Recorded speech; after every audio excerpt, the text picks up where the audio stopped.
새 첫 사도신경을 우리의 온 마음 다해 올려드리겠습니다. 나는 전능하신 아버지 하나님 천지의 창조주를 믿습니다. 나는 그의 유일하신 아들 우리 주 예수 그리스도를 믿습니다. 그는 성령으로 잉태되어 동정녀 마리아에게서 나시고 본디오 빌라도에게 고난을 받아 십자가에 못 박혀 죽으시고 장사된 지 사흘 만에 죽은 자 가운데서 다시 살아나셨으며 하늘에 오르시어 전능하신 아버지 하나님 우편에 앉아 계시다가 거기로부터 살아있는 자와 죽은 자를 심판하러 오십니다. 나는 성령을 믿으며 거룩한 공교회와 성도의 교제와 죄를 용서받는 것과 몸의 부활과 영생을 믿습니다. 아멘. 다 자리에 앉으시겠습니다.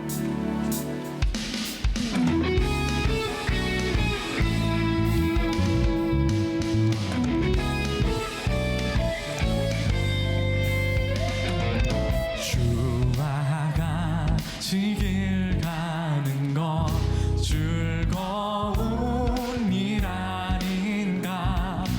우리 주님 걸어가신 발자취 다시 한번 주와 같이 길 가는 것 즐거운 일 아닌가. 우리 주님 걸어가신 발자취를 밟겠네. 한 걸음 주 예수와 함께 날마다 우리 걸어가. 어린아이 같은 우리 미련하고 약하나 주의 손에 이끌리어 생명길로 가. 한 걸음 주 예수와 함께 날마다 우리 걸어가니. 꽃이 피는 들판이나 험한 골짜기라. 새 한 해 동안 골짜기를 걸을지라도 주님이 우리와 함께 하시면 우리는 승리하는 것입니다. 가겠네. 아멘. 한 걸음 예수와 함께 날마다 우리 걸어가.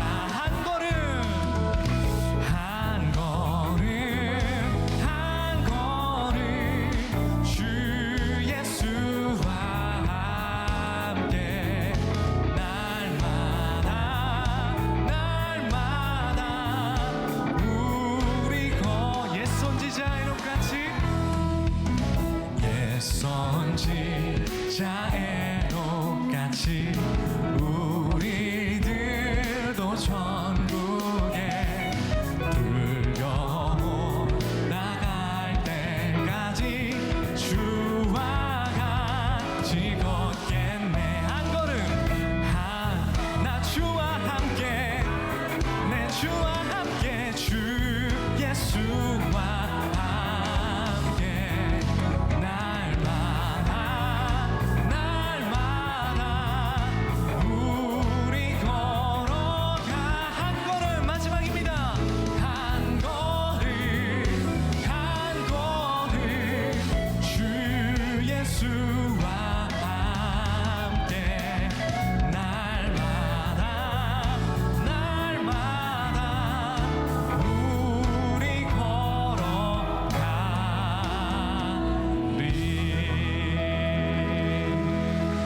아멘. 옛 선지자 에녹이 주님과 동행했다고 그랬습니다. 근데 이것을 현대인역에서 뭐라 그러냐면 하나님과 깊은 교제를 나누며 사는 중에 하나님이 그를 데려가셨다 그랬습니다.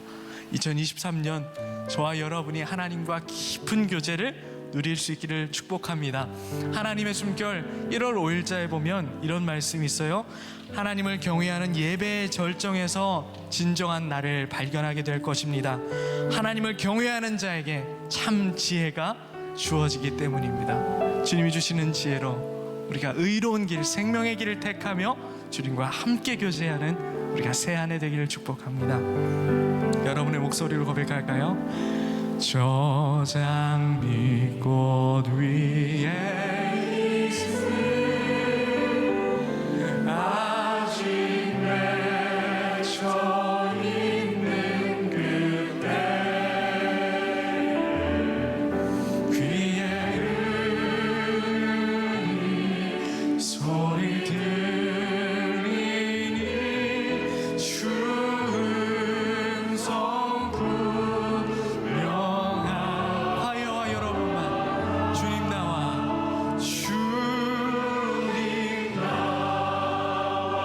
동행을 하여서 나를 친구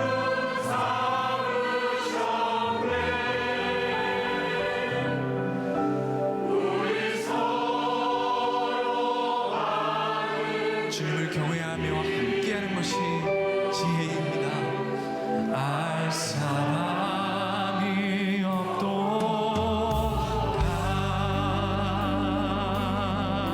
없도다. 그 정한 주의 음성, 그 정한 주의 음성 우는 새도 잠잠케 한다. 내게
초대하시는 주님께 영광의 박수를 올리겠습니다. 하나님, 가장 첫 시간 첫 주일 주님 앞에 예배하게 하시니 감사합니다. 첫 단추를 예배로 끼우게 하시니 감사합니다. 주님 앞에 진실한 자로 살게 하여 주시고 태도가 주님 앞에 아름다운 자로 살게 하여 주시옵소서. 한 해간 주님의 숨결로 살기를 원합니다. 거룩한 습관으로 살게 하여 주시고 마음에 자리 잡은 각종 다른 컨텐츠로, 물질로, 사람으로 내 마음을 채우는 것이 아니라 하늘의 신령한 컨텐츠로, 하늘의 말씀으로 내 마음을 올곧게 붙잡게 하여 주시옵소서. 뉴트로 한 해 만나교회 새로운 주제 주셔서 감사합니다. 우리가 다양한 노래, 새로운 노래 모양으로는 함께 할지라도 본질과 중심은 더 하나님을 향하여 가까이 가는 놀라운 한 해 되도록 축복하여 주시옵소서. 우리의 삶과 교회를 주님 앞에 의탁드리오며 살아 역사하시면서 나와 동행하시는 우리 주 예수 그리스도의 이름으로 기도합니다. 아멘.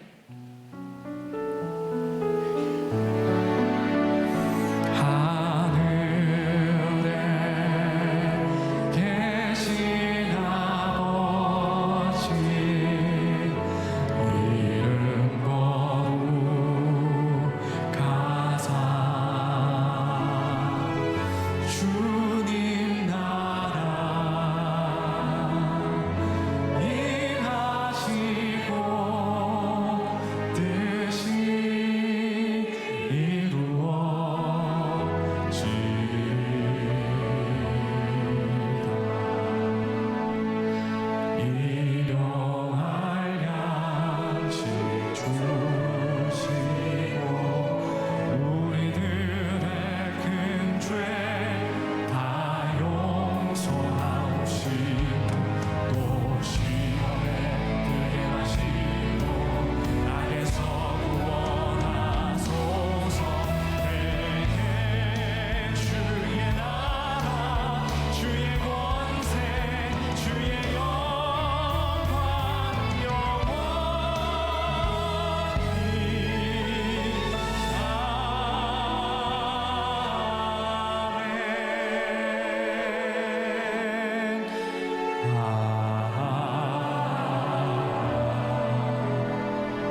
오늘 말씀으로 들어가려고 합니다.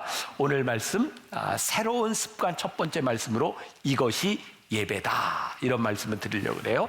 자, 오늘 말씀은 작년 1월 첫 주와 내가 지금 안 물었죠? 오, 세상. 자, 지워주세요. 자, 이제 좀 묻고 갑니다. 자, 준비. 자, 이거 있는 사람. 자, 있는 사람. 네. 자, 첫 번째.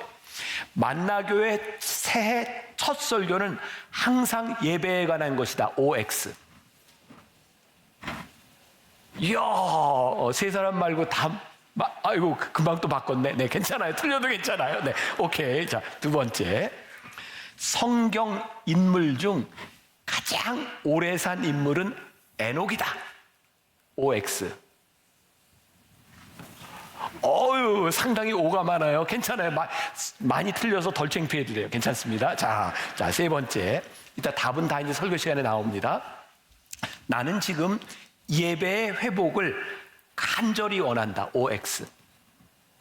네, 고마워요. 네, 그래도 X가 있어서 고마워요. 네. 자, 그 다음에. 자, 예배에는 정해진 형식이 있어야 한다. OX. 자, 이게 많이 이렇게 이제 오늘 설교를 통해서 답을 얻게 될 거예요. 자, 마지막 질문. 우리가 이 세상에 존재하는 이유는 예배하기 위해서다. OX. 네, 제가 이렇게 들어도 X가 있네요. 고마워요. 여러분들의 센스 고맙습니다. 자, 이제 설교로 들어갈게요. 자, 이제 내리시고. 자, 일부러 그러신 거죠? 즐거움을 주려고. 자, 2023년 시작하는 이 첫 해 설교, 제가 예배에 대한 설교를 합니다. 저는 지난 10여 년 동안 매년 첫 번째 설교는 예배에 대한 설교를 하고 있습니다. 또 오늘 본문 같은 경우는, 오늘 제목 같은 경우는 작년과 똑같습니다. 자, 그러니까 여러분들이 이제 말씀도 듣기 전에 저 목사님 게을러서 준비도 안 하고 똑같은 거 하지, 그럴까봐 제가 성경 말씀으로 지금 근거를 내려고 하는데, 빌립보서 3장 1절에 보니까 사도 바울이 이렇게 쓰고 있어요. 끝으로 나의 형제들아, 주 안에서 기뻐하라. 너희에게 같은 말을 쓰는 것이 내게는 수고로움이 없고 너희에게는 안전하니라. 제가 똑같은 설교를 하는 건 굉장히 성경적입니다. 자, 얼마나 중요하면 제가 이렇게 똑같은 이야기를, 물론 작년하고 아주 똑같지 않습니다. 제가 이제 새로운 것을 이야기하겠지만 이 예배가 얼마나 중요한가, 이걸 여러분들에게 이야기하는 거예요. 우리가 어떤 일을 하든 예배하지 않고 하는 일이라면 나는 하나님이 받지 않으신다라고 생각을 합니다. 선한 일은 예수를 믿는 사람이나 믿지 않는 사람이나 다 할 수 있는 일이에요. 근데 우리 하나님을 믿는 사람들이 선한 일을 한다고 하는 것은 세상 사람들과 조금 다른 차원의 일이에요. 당연히 그냥 단순히 어떤 긍휼 주심 이런 것이 아니라 우리들이 하나님을 예배함으로 선한 일을 할 때 하나님이 드러나는 거예요. 그러니까 우리들이 예배자로서 살아갈 때 우리의 삶에 가장 중요한 것은 뭐냐면 하나님이 드러나는가 드러나지 않는가 라고 하는 거죠. 자, 오늘 예배에 대한 이야기에서부터 오늘부터 7주 동안 새로운 습관, 우리들이 어떤 습관을 가져야 좋은 예배자로 살아갈 수 있을까를 우리들이 공부하게 될 거고요. 오늘은 그 첫 번째 서론 부분에 해당합니다. 이 말씀도 제가 이 원고를 예배팀들, 그 묵상팀들과 함께 이렇게 나누고 이렇게 피드백을 좀 받았어요. 한 권사님이 이런 이야기를 해요. 예전에 한 연예인을 만났던 기억이 있는데 건강검진을 하러 갔다가 병원에서 연예인을 보게 된 거예요. 근데 건강검진을 하니까 좀 초췌하기도 하고, 뭐 똑같은 옷을 입었으니까 화장도 안 하고, 저 아는 척을 할까 말까 하다가 뭐 싫어할 수도 있겠다. 그래서 아는 척을 안 했는데, 엘리베이터를 탔는데 이제 검진하다가 연예인이 딱 탔는데 그 순간도 고민을 했대요. 아는 척을 해야 되나 말아야 되나. 근데 연예인이 조금 아는 척을 했으면 하는 눈치더래요. 근데 그래도 안 했대요. 그리고 집에 와서 아내한테 이야기를 했더니 아내가, 여보, 연예인한테는 어떤 상황에도 아는 척을 해주는 게 예의야, 그렇게 이야기를 하더래요. 그래서 가만히 보니까 제가 그래요. 이게 좀 약간 이런 걸 관종이라 그러나. 네. 지난주에 제가 이제 병원에 갔는데 세브란스 병원에 그 데스크에 있는 사람이 제가 줄 서 있는데 갑자기 김병삼 목사님 그러고 아는 체 그래서 어떻게 만나 교인이에요. 여기서 지금 예배를 드리고 있을지 몰라요. 그리고 그제는 식당에 갔는데 서빙하는 분이 목사님. 난 그러면 너무 좋아요. 뭐가 좋으냐면 내가 목사인 거예요. 우리 교인이 나를 알아보는 게 너무 좋아요. 내가 목사니까. 내가 이렇게 어디서 드러내고 싶고 이래서가 아니라 내가 목사인 것을 알아주는 게 감사한 거예요. 말씀을 묵상하다 그런 생각이 들어서 하나님도 그런 마음 아니실까? 우리가 살아가면서 하나님, 내가 하나님 알아. 그래, 하나님 알지. 아는 것으로 끝나는 것이 아니라 하나님을 내가 예배해요. 하나님이시군요. 내 삶에 일어나는 일상 가운데 하나님을 찬양하는 것, 하나님을 아는 척하는 것, 그게 예배구나. 오늘 여기 하나님을 믿는 우리 성도들이 함께 모여 예배한다고 하는 것은 그 하나님을 향하여 우리들이 고백하고 하나님이십니다라고 인정하는 것을 하나님이 기뻐하시겠구나. 그러니까 예배는 하나님이 굉장히 기뻐하시는 일이다. 자, 지난 10여 년 동안 제가 매년 이 첫 설교를 예배에 대한 이야기를 했다고 했어요. 그러면서 제가 여러분들에게 끊임없이 이야기하는 것, 예배의 성공은 무엇인가? 또 얼마나 또 기억을 하고 있을지 모르겠지만 제가 생각하는 예배의 성공은 이런 거예요. 우리의 생각이 이 예배 시간을 통하여 하나님의 생각, 하나님의 관점으로 바뀌어질 때 우리는 예배의 성공자가 된다. 만일 우리들이 예배를 드리는데 매주 이렇게 와서 예배를 드리는데 아무리 예배를 들어도 우리 생각이 바뀌질 않아. 우리가 오늘 예배를 드리는 가장 핵심적인 이유 가운데 하나는 하나님, 세상에 살고 있던 우리가 하나님의 말씀을 듣고 하나님을 예배하며 우리의 생각과 우리의 관점이 하나님의 관점으로 바뀌어지기를 바랍니다. 그러니까 예배를 통해서 우리들의 생각이 바뀌어져야 되는 거죠. 만일 우리의 생각이 바뀌지 않는다면 우리는 예배에 실패하는 사람들일 수 있어요. 또 제가 매년 설교하면서 꼭 예배에 대한 설교를 할 때 인용하는 그 말씀이 있죠. 로마서 12장 1절부터 2절 같이 봅니다. 자, 시작. 그러므로 형제들아, 내가 하나님의 모든 자비하심으로 너희를 권하노니 너희 몸을 하나님이 기뻐하시는 거룩한 산 제물로 드리라. 이는 너희가 드릴 영적 예배니라. 너희는 이 세대를 본받지 말고 오직 마음을 새롭게 함으로 변화를 받아 하나님의 선하시고 기뻐하시고 온전하신 뜻이 무엇인지 분별하도록 해라. 너희 몸을 하나님이 기뻐하시는 산 제사로 드리라. 이게 영적 예배다. 이 영적 예배는 뭐냐면 이 세대를 본받지 않는 거야. 마음을 새롭게 함으로 변화를 받는 거야. 하나님이 선하시고 기뻐하시고 온전하신지 무엇인지를 분별하는 거야. 그런데 이 로마서 사도 바울은 이야기하기를 이 예배, 이 영적 예배라고 하는 것은 지금 우리들이 예배를 드리고 있는 이 공간과 이 시간에 제약을 받는 게 아니라는 거예요. 그러니까 우리들이 하나님께 드리는 예배는 실상 이 자리에서만 드리는 것이 아니라 우리들의 삶을 드리는 것, 그것이 영적 예배라는 거예요. 그러니까 예배는 사실 오늘 우리가 주일에 드리는 이 예배보다 훨씬 더 큰 거예요. 우리의 삶을 예배로 드리는 거죠. 자, 다시 이야기해요. 예배는 공간과 시간을 뛰어넘는 거예요. 이 말은 이 예배가 어떤 시간에 구애받는 것이 아니라 우리들의 삶이 예배가 되어야 된다. 그러니까 모든 시간을 하나님께 구별하라는 거예요. 여러분들의 삶이 예배가 되라는 거예요.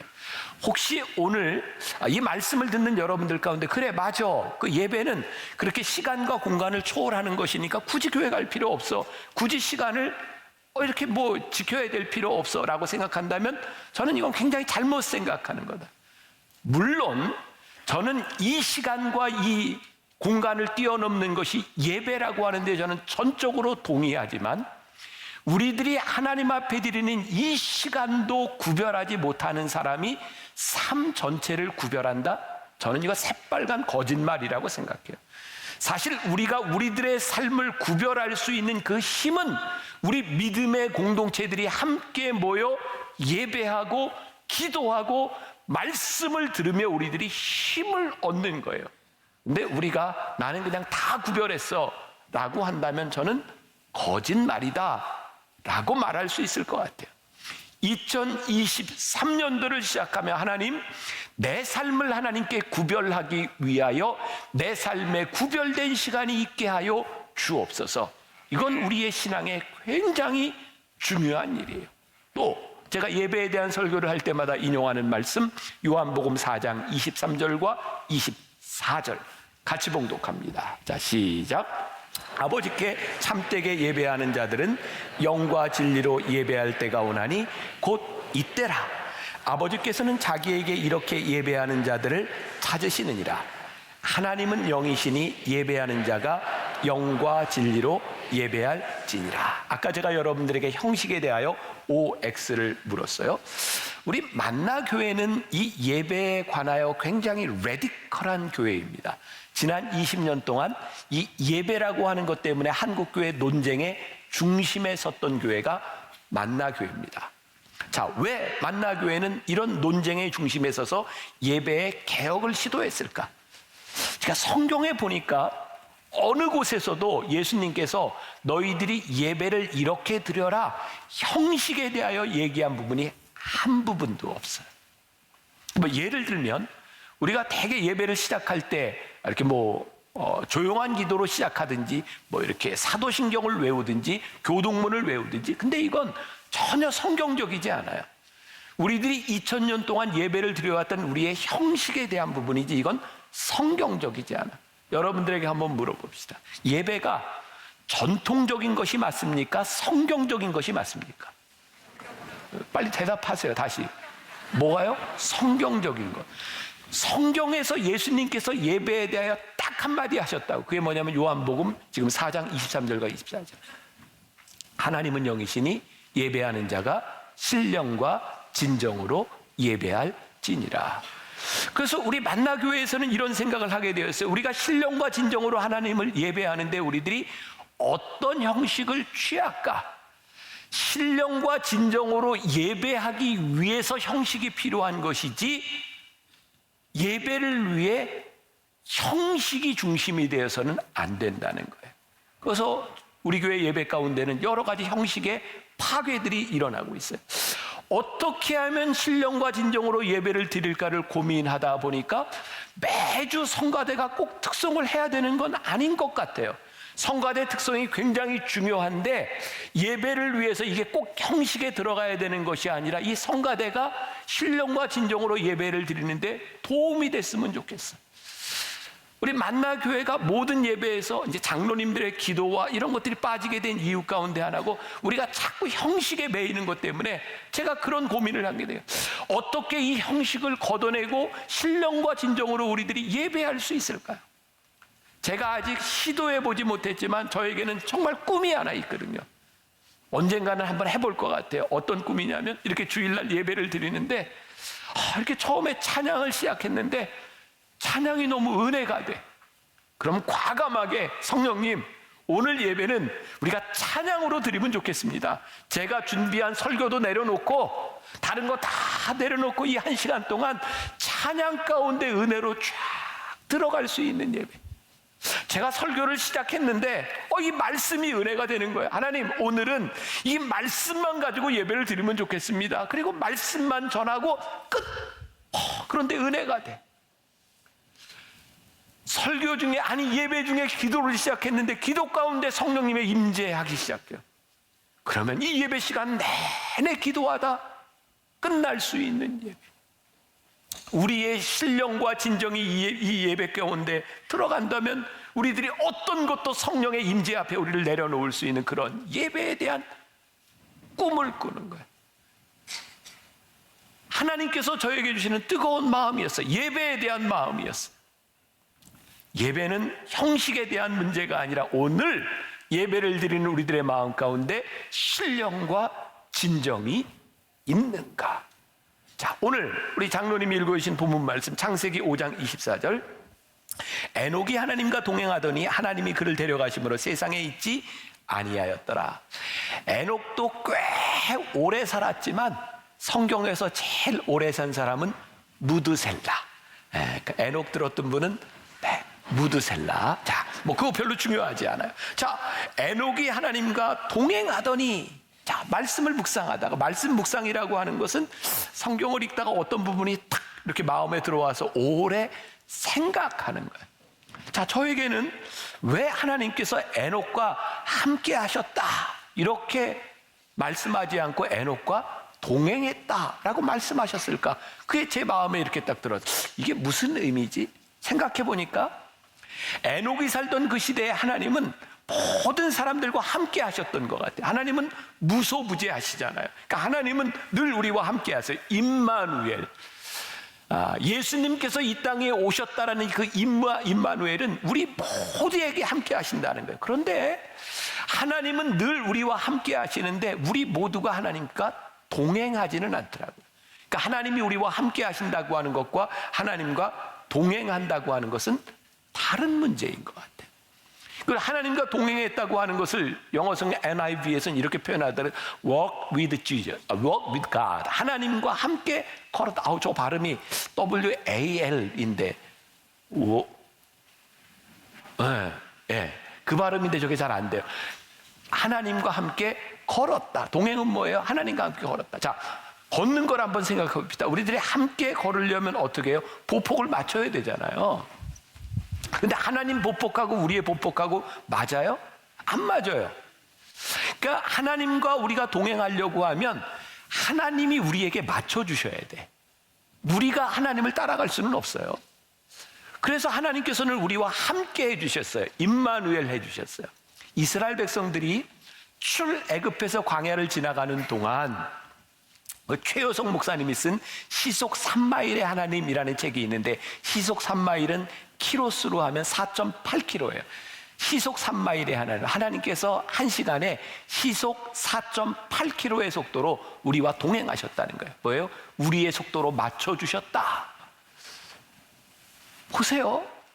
하나님이 우리의 속도에 맞춰주셨는데 문제는 뭐냐면 우리의 속도에 맞춰주신 하나님, 우리의 삶을 인도하시는 그 하나님께 우리들이 기꺼이 서 있겠습니다라고 하는 믿음의 고백이 있는가? 그러니까 하나님과 동행한다고 하는 것은 우리의 능력으로 되는 것이 아니라 하나님께서 우리와 함께 하실 때, 그렇습니다 하나님, 제가 하나님의 인도하심을 따라가겠습니다 라고 하는 믿음의 결심과 고백이 있을 때 우리들이 하나님을 따라 동행할 수 있는 거죠. 그러니까 예배는 뭐예요?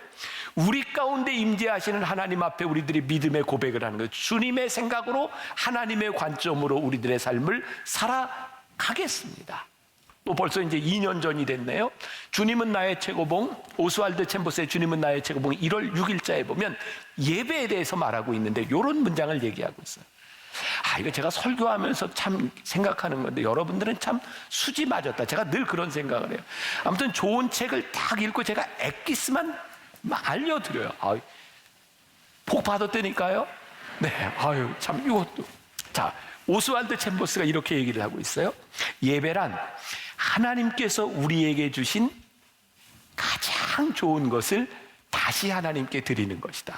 저는 이게 기가 막힌 예배에 대한 표현이라는 생각을 했어요. 예배를 드리며 우리들이 하나님을 묵상하는데 하나님께서 나에게 주신 가장 좋은 것을 감사함으로 하나님께 다시 돌려드리는 거예요. 그러니까 우리들이 최고의 예배를 드릴 때 우리들의 예배는 뭐가 있어요? 감사가 있는 거예요. 와, 하나님이 나에게 이걸 주셨어. 세상의 물질적인 것이 아니라 때로 하나님께서 우리들에게 소명을 주시고 우리들에게 열정을 주시고 우리들에게 가정을 주시고, 이야, 하나님이 나에게 이것을 주셨어. 그것을 가지고 하나님께 우리들이 드리는 거예요. 그러니까 예배에는 감사가 있는 거예요. 저도 오늘 아침에 우리 아이들이 전화를 했어요. 미국에 있는 우리 아들과 며느리도 전화를 하고 보령에 있는 우리 딸도 전화를 하고, 새해 복 많이 받고 새해 인사를 하고 감사한 거예요. 하나님이 우리 가정에 이런 자녀들을 주셨구나. 오늘 여러분들에게 주신 것을 하나님 앞에, 그 복된 일들을 하나님 앞에 드리는 거, 이게 예배구나. 그러니까 예배는 대충 드리는 것이 아니라 우리들의 삶에 진정한 감사의 고백이 있을 때 이 예배가 감격스러운 거예요. 만일 우리가 하나님께 무언가를 드려서 하나님을 만족시키려고 한다? 이거 불가능한 일. 뭘로 하나님이 만족하시겠어요? 하나님은 하나님께서 우리들에게 주신 최고의 것을 하나님께 돌려드리는 걸 가장 기뻐하시는 분, 우리의 감사의 고백을 가장 기뻐하시는 분, 그리고 이걸 다른 표현으로 한다면 이게 순종이 아닐까. 그래서 우리들이 하나님 앞에 드리는 예배 가운데 순종이라고 하는 것을 한번 생각해 보려고 하는데, 자, 존 비비오 목사님이 무엇이 선인가라고 하는 책에 나오는 이야기인데, 이 이야기 1년 전에 제가 여러분들에게 똑같은 걸 들려드렸어요.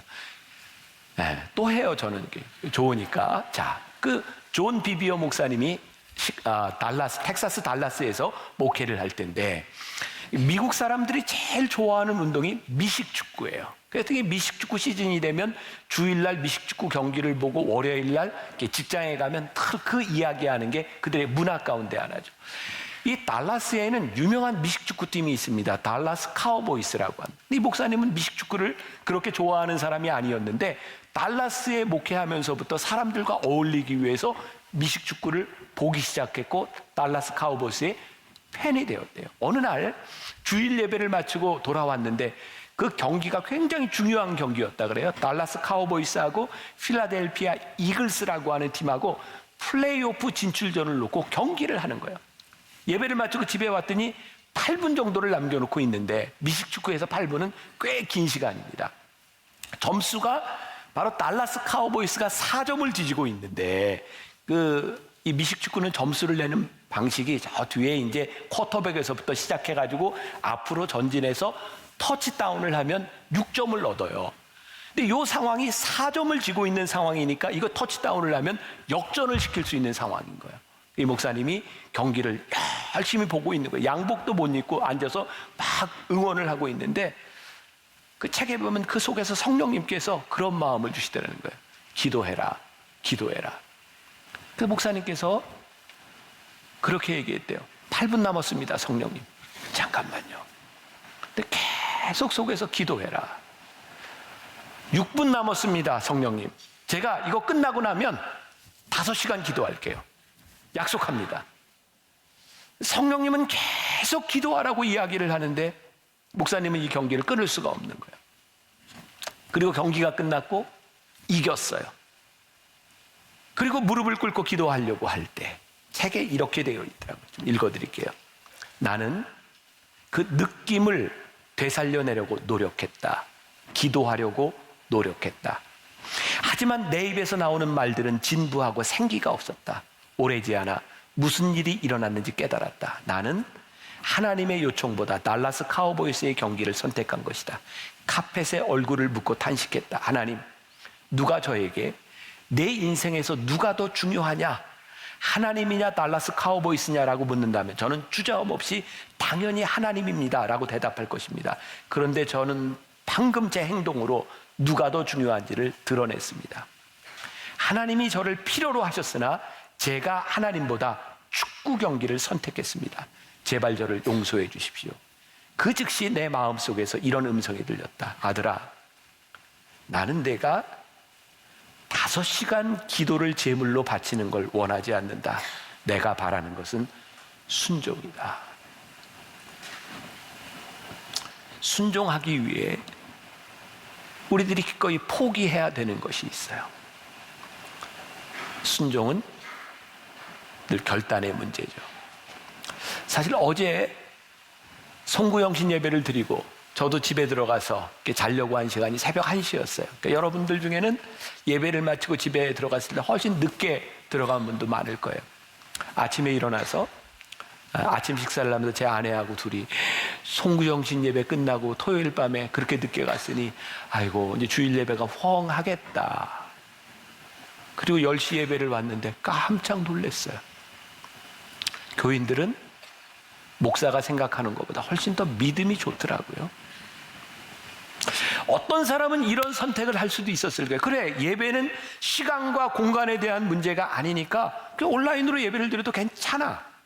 저는 지금 온라인으로 예배를 드리고 있는 사람을 블레임하거나 그분들에게 죄책감을 씹어줘 이런 의도가 아니에요. 우리들의 삶에 그 온라인으로 예배를 드리는 것도 우리들의 삶의 최선의 선택일 수밖에 없는 사람들이 많이 있어요. 중요한 건 하나님께서 우리들의 마음속에 말씀하실 때, 우리들에게 순종을 이야기하실 때 우리들이 필연적으로 선택해야 되는 것들이 있다. 예배는 우리들의 순종의 선택에서부터 시작되는 일이고, 하나님 앞에 진정한 예배를 드리기 위하여 필연적으로 우리들이 포기해야 될 것이 있는 거예요. 2023년을 시작하면서 새로운 습관, 우리들이 진정한 예배자로 살아가는 데 있어서 우리들이 어떻게 순종할 것이냐는 우리의 예배를 좌우하는 거예요. 하나님을 예배한다는 것에 대한 참다운 의미. 저는 A.W. 토저라고 하는 목사님을 참 좋아하는데, 이 목사님이 쓴 책 중에 또 이런 문장이 있어요.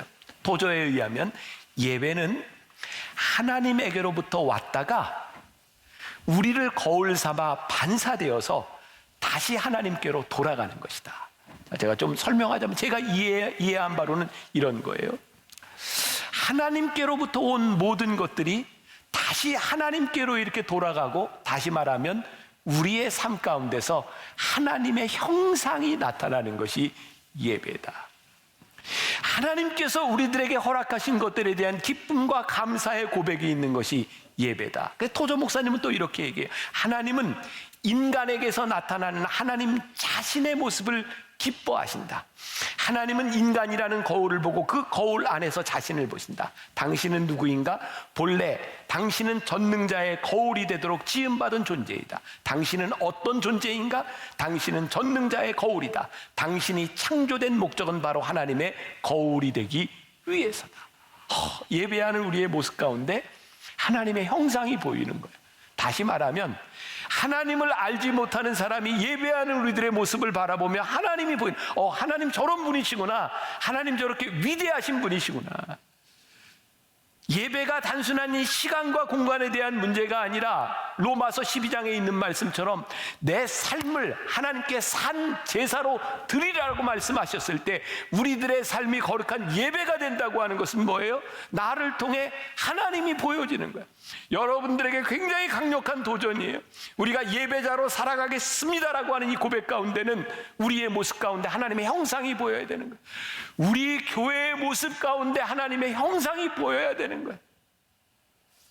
제가 하나님 앞에 적어도 몸부림치고 제가 목회를 하면서 가장 중요한 가치로 두고 있는 것이 있다면, 하나님, 우리 교회를 통해, 우리의 예배를 통해 우리들이 하고 있는 일들을 통하여 하나님의 형상이 드러나게 하여 주옵소서. 세상이 우리를 바라보며, 야, 하나님 믿는 사람 많네. 하나님의 모습이 우리 가운데 있어야 되는 거예요. 하나님께서, 예수님께서 우리를 구속하신 이유는 하나님께 반역하였던 우리를 예배자로 바꾸어 놓기 위해서 우리를 구속하셨다는 거예요. 죄인된 우리를 구속하신 이유, 우리로 하여금 예배자가 되도록. 예배자는 뭐예요? 하나님 앞에 무릎을 꿇는 사람들이에요. 하나님 앞에 내 주권을 내려놓는 사람들이에요.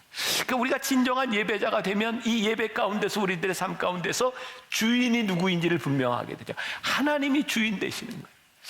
저는 우리 교회에서, 아니 이 세상의 모든 교회에서 일어나는 일 가운데 우리들이 예배자가 되면 참 이 교회가 얼마나 아름다울까. 왜? 주인이 하나님이시니까, 내가 주인 되려고 하는 사람이 없으니까 이 얼마나 아름다운 예배가 드려질 수 있을까. 그러면서 A.W. 토저는 이런 표현을 썼어요.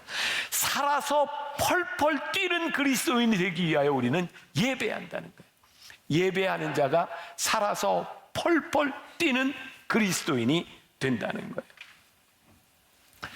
오늘 여러분들과 함께 부르려고 하는 찬양 가운데 하나인데, 나는 하나님을 예배하는 예배자입니다. 내가 서 있는 곳 어디서나 하나님을 예배합니다. 내 영혼 거룩한 은혜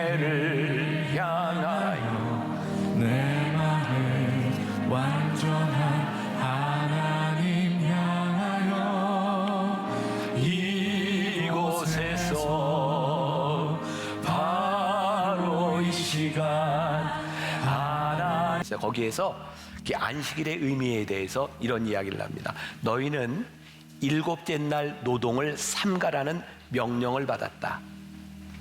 일곱째 날 노동을 삼가라는 명령을 받았다. 이 말은 진정하는 의미가 뭐냐면 6날을 열심히 살라는 명령이다. 하나님께서 우리들에게 안식일을 주신 가장 큰 이유 가운데 하나는 안식일을 지키기 위하여 엿새를 열심히 살아가라는 명령이라는, 하나님을 예배하는 그 자리, 우리들이 어떻게 하나님을 예배하느냐는 이 안식일은 무엇이 좌우하냐면 안식일을 지키는 그 이전의 날들이 안식일을 좌우해요. 우리가 이 세상에서 하나님의 거룩하심을 잊고 산재물로 엿새를 열심히 살면 이 예배가 감격스럽지 않을 수가 없어요. 만일 우리들에게 이 예배의 감격이 사라졌다면 우리들이 살아가는 우리들의 삶을 예배자로 살지 않은 거예요. 제가 이 예배에 대한 개혁, 예배에 대한 이야기를 하면서 제가 늘 제가 생각했던 게 있어요. 저는 초대교회사를 공부하면서 초대교회 사람들, 그 교인들을 보면서 깨닫게 되는 게, 고대 문서들을 보면 옛날 초대교인들의 예배는 굉장히 시끄러웠어요. 그러니까 오늘날 예배 시간에 예배당 안에는 애들도 들어오지 마, 조용히 해.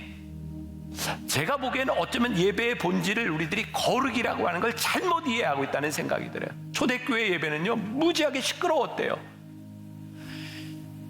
예수 믿는 사람으로 세상을 살아가는 게 목숨을 건 일이었어요. 그들이 6일 동안 믿음을 지키고 살아가는 게 목숨을 건 일이었다고요. 그래서 예배당에 나오잖아요. 형제와 자매들을 보며 너무 감격스러운 거예요. 그래서 그들은 예배당에 와서 허깅을 하고 간증을 하고 예배가 시끄러웠어요. 소음으로 시끄러운 것이 아니라 일주일을 치열하게 살았던 믿음의 고백들로 인하여 예배가, 그 교회가 시끌시끌했어요. 오늘 이렇게 예배 드리는데 예배 분위기가 조용하면 말씀 전하기 좋아요.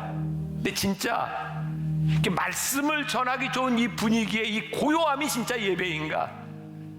아니면 일주일을 열심히 살았던 우리 성도들이 이 가운데 찬양할 때 눈물을 흘리고, 하나님, 제가 일주일을 살아가는 것이, 말씀을 지켜내는 것이 얼마나 힘들고 버거웠는지 모르는데 오늘 하나님 앞에 나오니 제 가슴이 뜁니다. 이 감사를, 이 간증을 우리 성도들과 함께 나누고 싶습니다. 그래서 여기저기에서 울음이 터지고 여기저기에서 우리의 신앙의 고백과 간증이 있고, 그게 예배. 일주일을 여러분들이 열심히 살아갈 때 오늘 우리들이 함께 모이는 이 공간과 시간, 이 구별된 시간이 우리들에게 감격스러운 시간이 돼요. 저와 함께 그런 꿈을 꿉시다. 하나님, 그 예배가 회복되게 하여 주옵소서. 나 개인에서 회복되는 것으로 끝나는 것이 아니라 우리 교회에서 이 예배가 회복되게 하여 주옵시고, 다시 한번 이 나라 대한민국 안에 이 예배가 회복되는 감격의 역사들이 살아나게 하여 주옵소서. 예배자로 살아가는 여러분들로 인하여 이 예배가 회복되어지는 꿈을 꾸고, 우리 2023년 예배자로 살아가는 여러분, 예배자로 성공하는 여러분들이 되시기를 주님의 이름으로 간절히 축원합니다.